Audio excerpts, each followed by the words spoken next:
Hello, it's Kisha Green. I got a literary jewel for you. Okay, so I've been talking with you guys and it's been fun and I've loved the feedback that I'm getting. So someone suggested, what do you do when you receive bad service from a literary professional? Now, I know that when you get bad service in this day and age of social media, it's quick. Everyone's quick, fast to go on their Facebook, their Twitter, Instagram, and, just go ham and start saying like, oh my God, such and such gave me bad service. It don't go here. Like if you went to Red Lobster and the biscuits were stale, you're like, don't eat the biscuits at Red Lobster, but we don't believe you. We're still going to go back because the biscuits at Red Lobster are delicious. So it's going to take more than just one person saying that the biscuits are bad. Okay, now bring that to literary world. All right, so this has happened to me personally. All right, so let's say you had an editor. You paid an editor, and you got a bad edit job. Now, what are you going to do? Contact the editor? Or are you going to go to Facebook and tell the masses? All right, here's the thing. Remember this. If you go on Facebook and talk about that Editor Smith did your book horribly and blah, blah, blah. Now, there are some people who may take heed to that and say, you know what? I had Editor Smith on my list of people that possibly do business with, and they may listen and they may not do business with that, particular editor. But there is that chance of the other people watching it saying, wow, that author is messy. Not only am I not going to listen to what this person is saying, I'm not even going to buy their books. So it's like a double-edged sword with it. So you have to be very careful. Now, here's the thing. When people come to me and ask me about editors, I can't say that I know every person who's an editor, because let me just tell you, every day somebody else is sending me a solicitation telling me that they edit books. And I'm like, wow, I remember just last month we were talking about your book, but you're an editor now. I don't knock anybody's hustle, but hey, I know a lot of editors. I mean, I should. After 12 years in the industry, I should know some editors. Okay, so I know some. I know some that are good. I know some that are mediocre. I know some that are fabulous. And I know some are overpriced. I know some that are so talented that they're undercharging themselves. Whatever the case, whatever your budget is, I got an editor for you. But back to my point.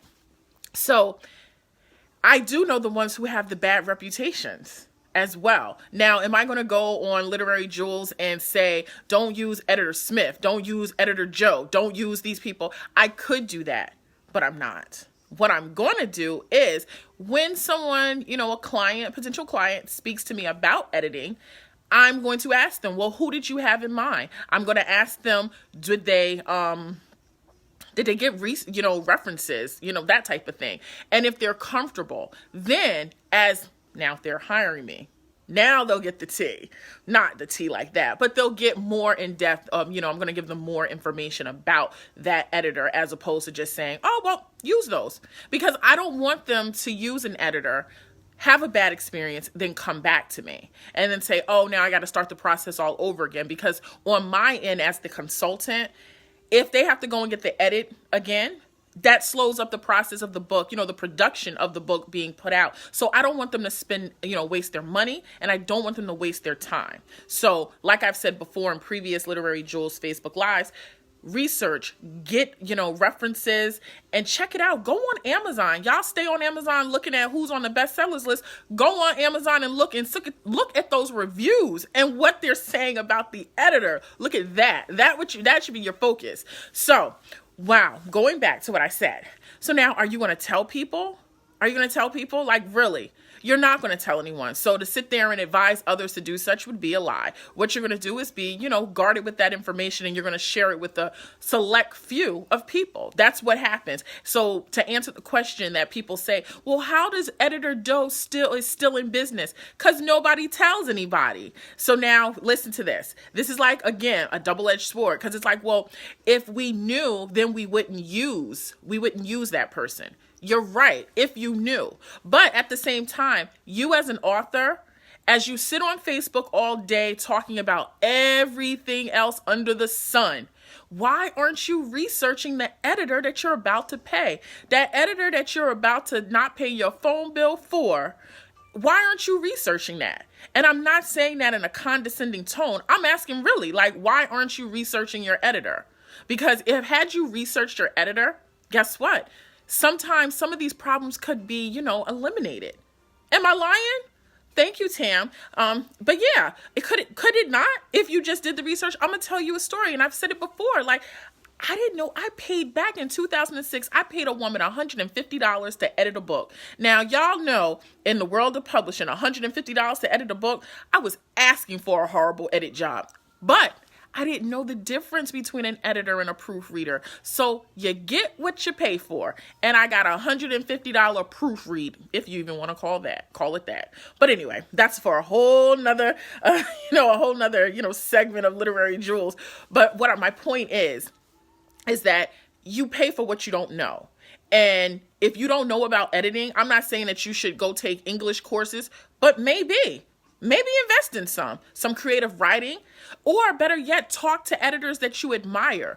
My best advice, and this is, I can't stress this enough. If you've read a book that was excellent, look in the acknowledgments. I'm guaranteeing you that the author of that book has thanked their editor. And when you see the editor's name, reach out to that editor, because you already know what their work is like, because you're a fan of someone's book and you don't see any problems with the book. Now, pause right there, because the thing with that is there's no such thing as perfect. Every book is going to have an error. You don't think that Stephen King has an error in his book, or James Patterson? Yeah, it happens.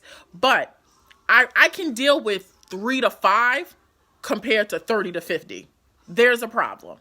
So you have to do your research. So you got to keep on it. So now going back to my other point. So as you research, you'll become familiar, and you've reached out to this editor, and now you can talk to them and ask them questions. So one of the questions that you should ask is, how long have you been editing? What type of formal training do you have in regards to editing? And don't be ashamed to ask these questions. I had a client just 2 weeks ago. He wanted me to get him editing quotes, and I got him quotes, and he said, well, I want to know what their credentials are. I didn't do anything but send out emails to those people asking for their credentials. Someone who doesn't have any credentials might be offended, but those people that I reached out to sent it to me immediately. Didn't have a problem with it. And that's what it's about. Having some credentials. And granted, you can be the best editor, and maybe you didn't go and get a degree. You can. But say that. Put it out there. But yes, going back to the author, on the author end, research it.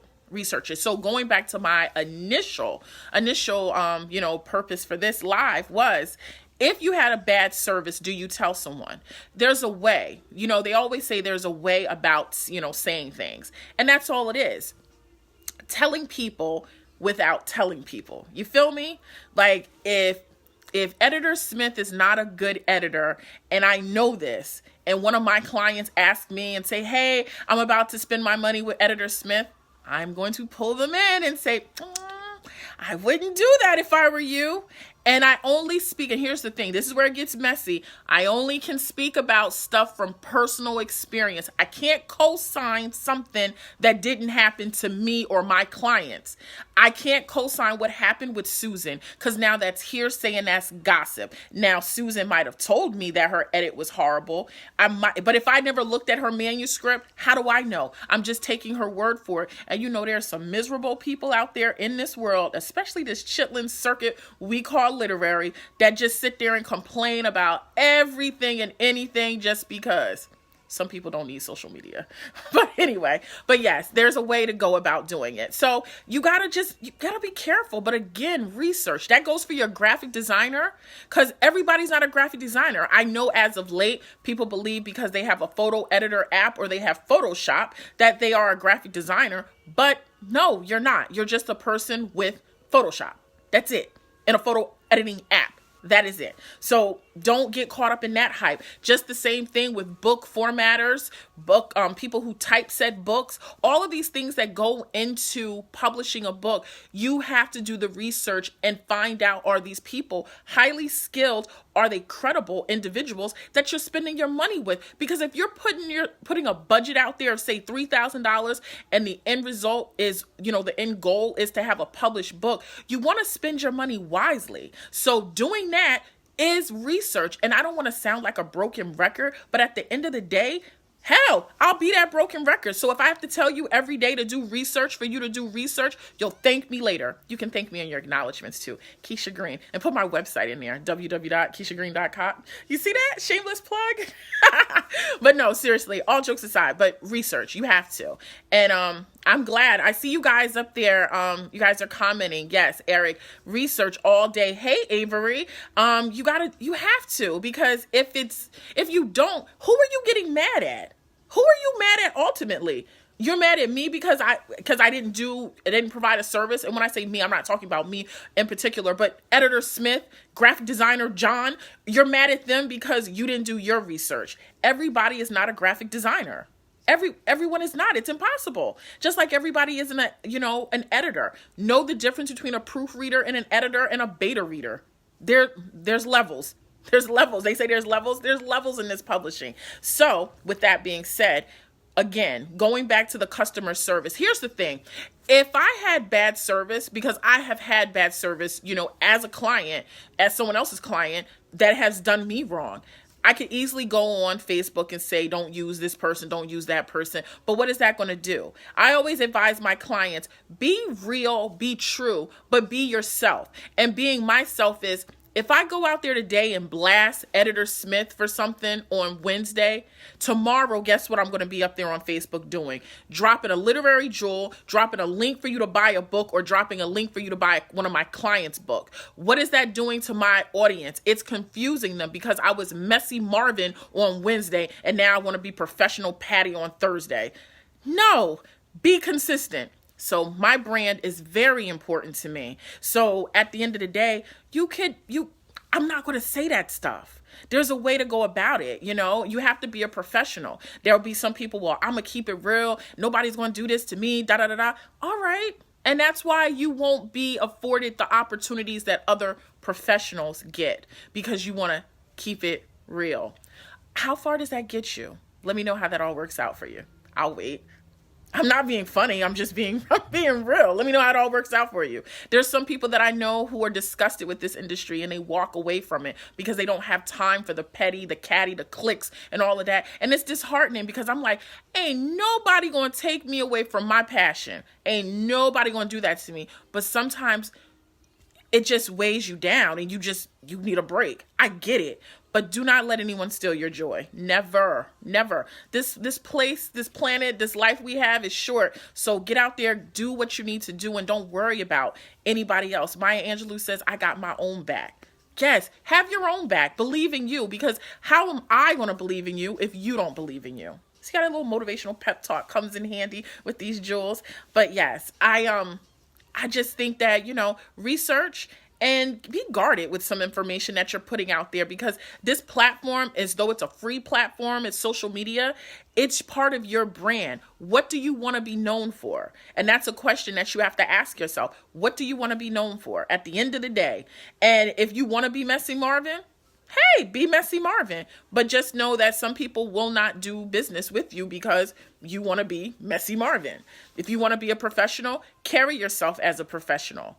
I'm not saying that you're perfect. We can laugh. I could talk about ratchet reality TV on Mondays. Hey, it's a part of life, but that's not going to be my focal point. That's not what my brand is. When I want people, when they hear Kisha Green's name, they think of literary jewels, writer's life chats, diva books, digital foreplay, all of that. I want you to think of all of those things because those are part of my brand. I've been working too hard for it for 12 years to sit here and just get into put me in a box full of people that are just messy. We're just not going to do that. So that's all. But yeah, Eric says the book business is a lot like the dope game.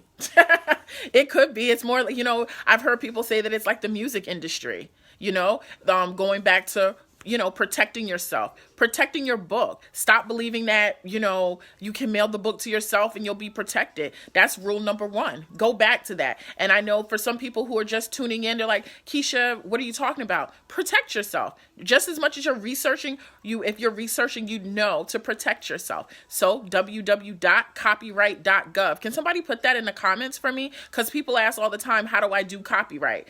www.copyright.gov. Thank you for whoever does it. But protect yourself. Protect yourself and do your research. I say it all the time. Google is your friend. It really is.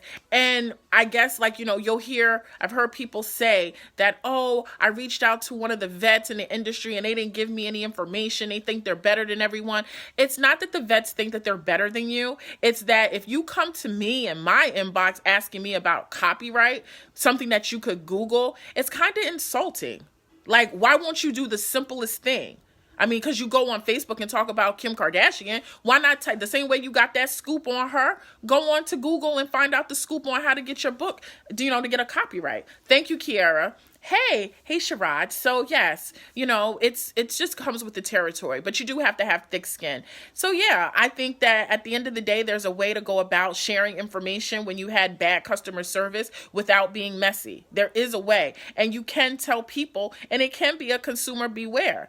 I think I was just talking to somebody. There should be a website for how they have the Better Business Bureau. I think that these things, if these people have registered businesses, that you should be able to report them, because if they're robbing you for your money and not providing a quality service or what they said they were going to do, I think that by all means that you should be able to report them to the Better Business Bureau. Because if it's the same way that when you have a problem on PayPal, you can dispute it and they take that money back, I think there should be some type of, repercussion for this, because there's too many people that are being robbed by, alleged, what's it called? Editors, graphic designers, even promoters. There are people who call themselves promoters, and they believe because they go into these Facebook groups and they post Amazon links all day that they're a promoter. Then when someone comes to me and I give them a quote for my services, they're looking at me like, Kisha, why are you charging so much? And actually, I'm not charging a lot. But if you're wanting someone to go into Facebook groups all day, then no, don't hire Kisha Green, because I do not go into any Facebook groups. The only groups that I be on Facebook be my own. So, and I don't have time to be posting up, Amazon links. I use social media to do that for me and other avenues. But you would know that if you would know that if you had a consult with me. So head over there to my website at www.kishagreen.com and get a consult, and we can talk about a social media package for you. But anyway, going back to what I was saying. So you have to hold people accountable. And that's where it is. Don't pay. I had a client, I know I'm all over the place. I had a client who the editor was charging $700 to edit the book. She gave the whole $700. So then the editor did I wouldn't say it was the greatest edit job. It was mediocre. I mean, I'm not saying it had 30 to 50 errors, but it had a good 20. Okay, so somebody will say, well, 20 isn't bad. It depends on the reader. If a reader who is used to a certain quality of book that has zero errors, or say 0 to 5, then to see a book with 20, that would rub them the wrong way. But my point is this.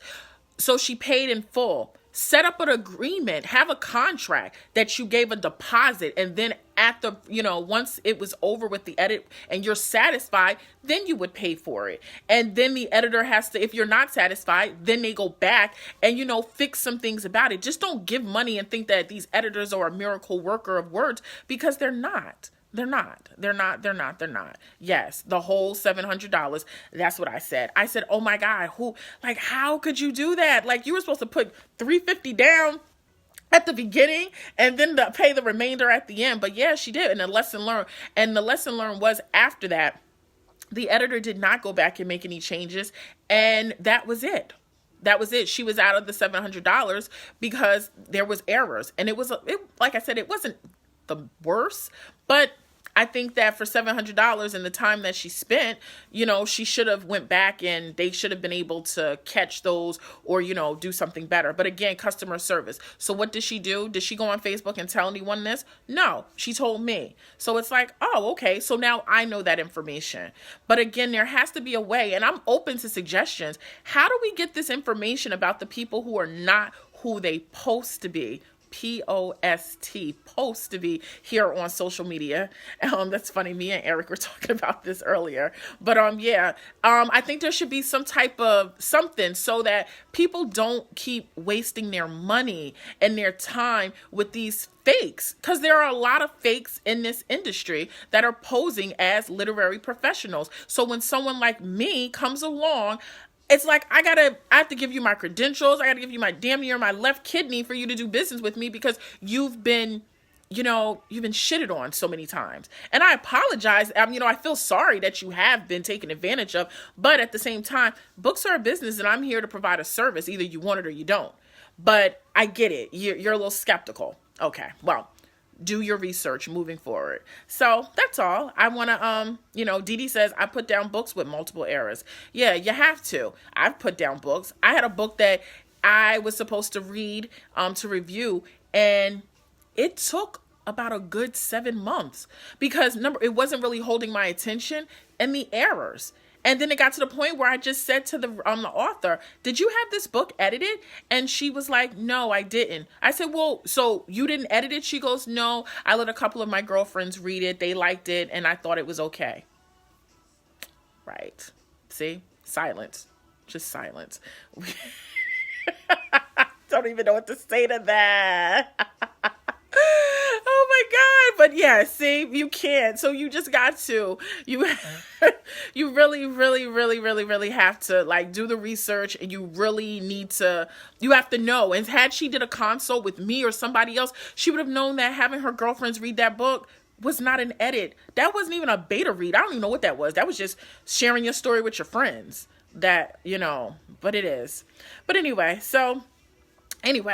I think that's it. But, I really want to put something together. Can we do that? Can we have a blog where we talk about what it is that's going on and why people are unhappy with the services that they're getting and what led to it?